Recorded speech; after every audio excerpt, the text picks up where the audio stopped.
In this way, they invented the treatment for different diseases.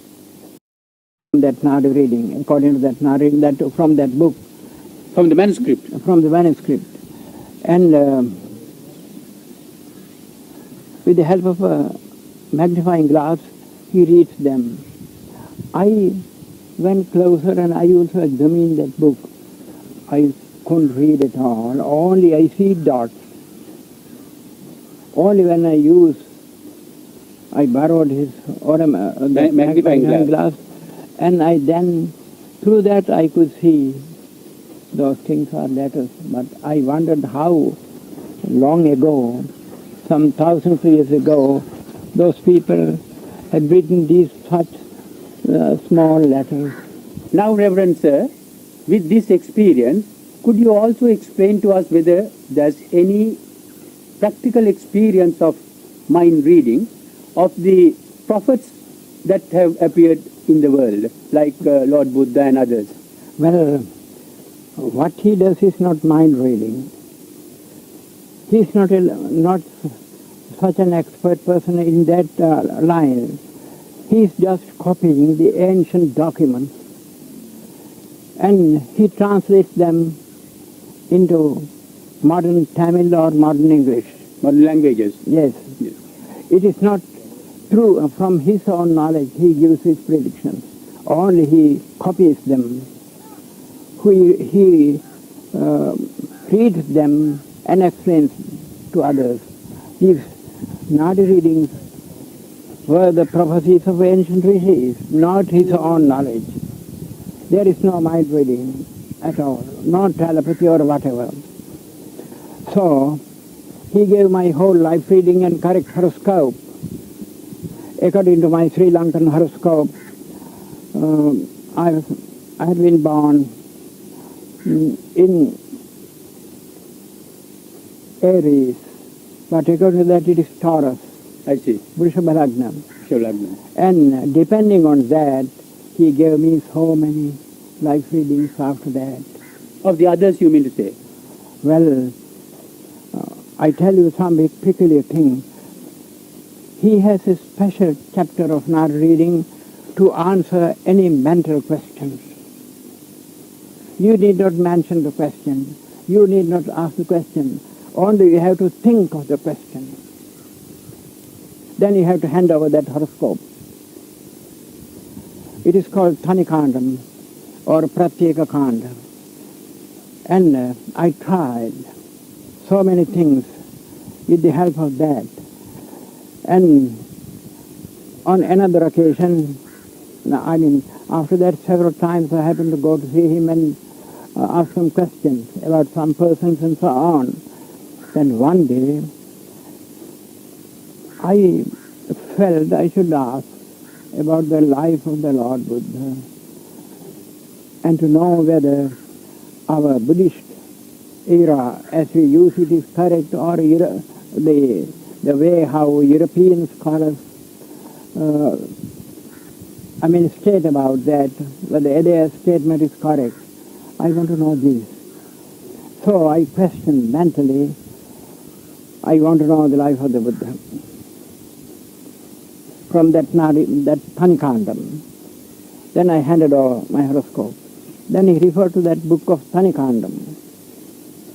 Till he finds my horoscope there, he turned pages. Then he began to read. He said, "You have thought of Maharshi Gautama." That is how he used the words. "You have thought of Maharshi Gautama." I said, "Yes." "Well, it is here. Pay 20 rupees. I paid 20 rupees and he copied down the whole life of the Buddha in brief.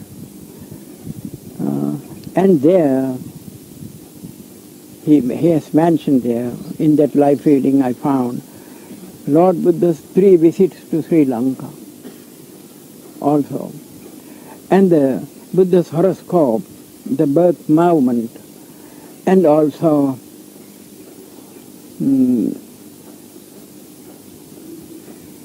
something very important, that the date our Sri Lankan date, 543 BC, is correct, according to that.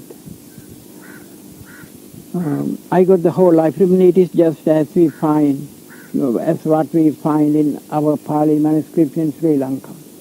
The same thing. There is no difference. No exaggeration, though some people mistake about our. I mean, they wrongly think that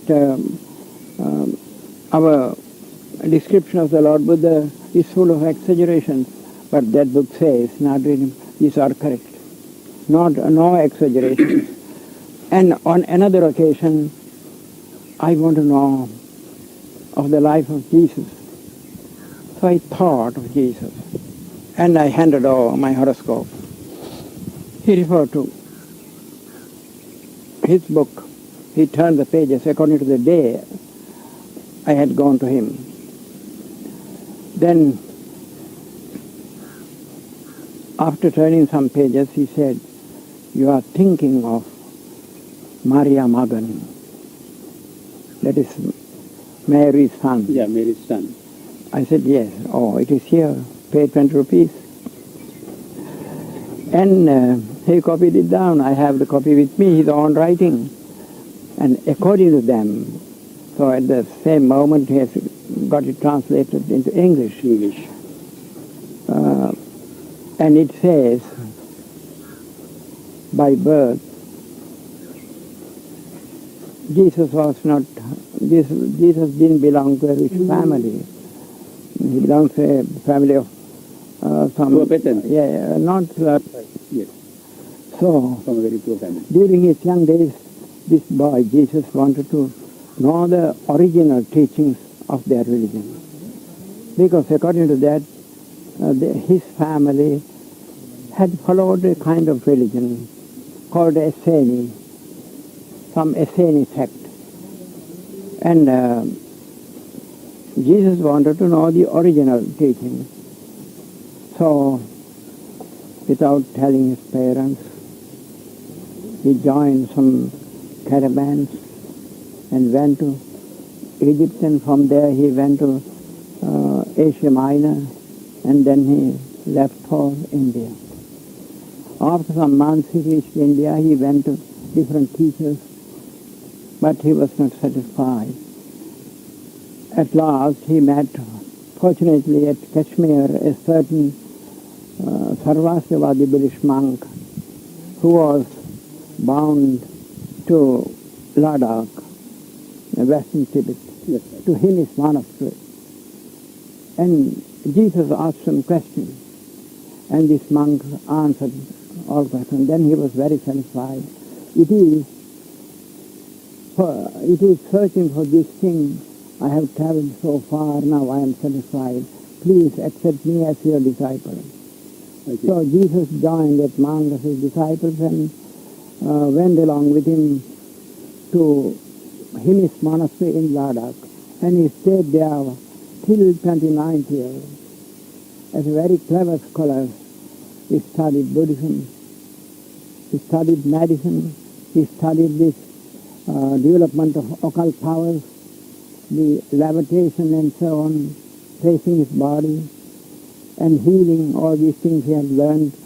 And in his 29th year, he returned to his own country and went on preaching this doctrine. At this time, like waves, people are being drawn to him because they were very pleased with his clear teaching. Then these people were afraid of his becoming so famous and being followed by vast majority of people, so they wanted to kill him. Jesus came to know anyhow that they were in search of him. He left Palestine, he left India.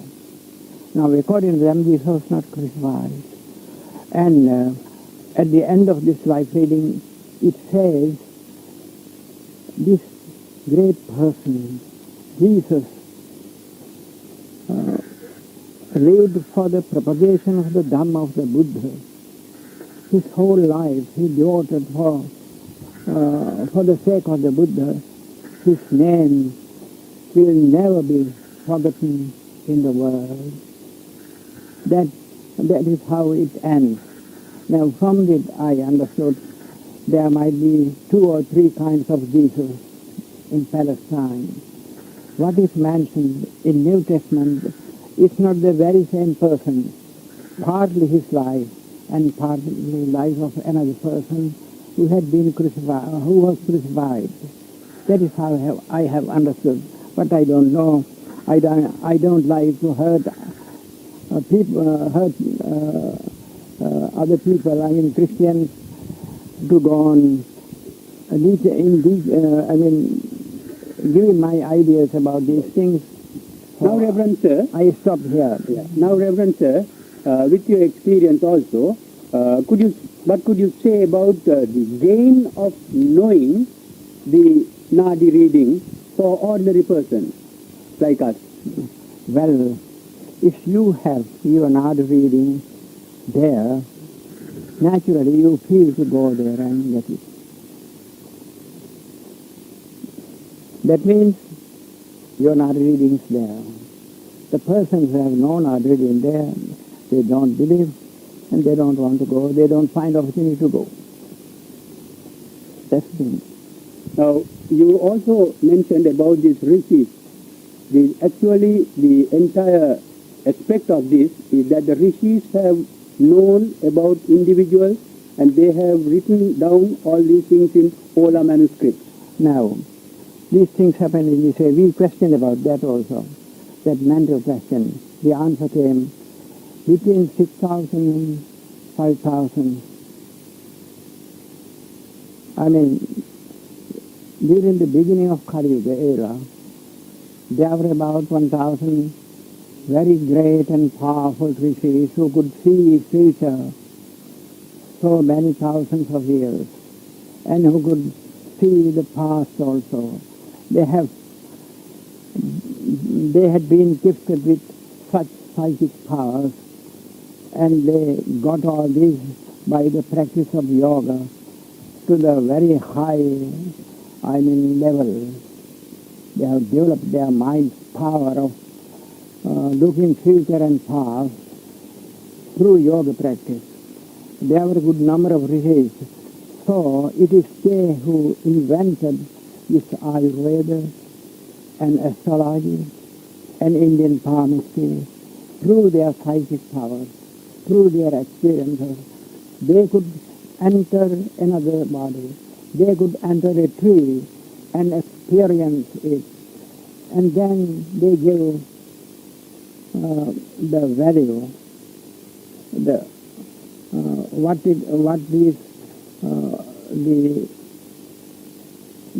the barks or roots or fruits or leaves could do. So in this way, they invented the treatment for different diseases. And also, they could enter with their astral form, enter this planet. And they could find the amount of attraction to Earth from these other planets. And they've invented astrology and astronomy also. So it is through their yogic power they gave to the world all these ancient occultism, occultic sciences. According to them, Ayurveda and astrology and palmistry are occultic. Now, Reverend Sir, is there any connection between karma and rebirth and the Nadi reading? Well, Nadi reading advises you, if you go along this way, this should happen. If you select the other way, such and such a thing would happen. Everything depends on your present way of living. If you live a good life, a careful and good and a wise life, then that would draw and attract your past good karmas to give their good results. If you go along a wrong and careless way, then past bad karmas will find an opportunity to come up and give you bad results. Everything depends on your present way of living. This is the advice given by these Nadi readings as well as in Buddhism. It quite agrees with Buddha's teachings, their explanation. Thank you, most reverend sir. That was a learned description given about Nadi reading from our most scholastic priest, Buddhist priest, Agama Pandita, Balangoda, Maithree, Thero. Maha Karunavin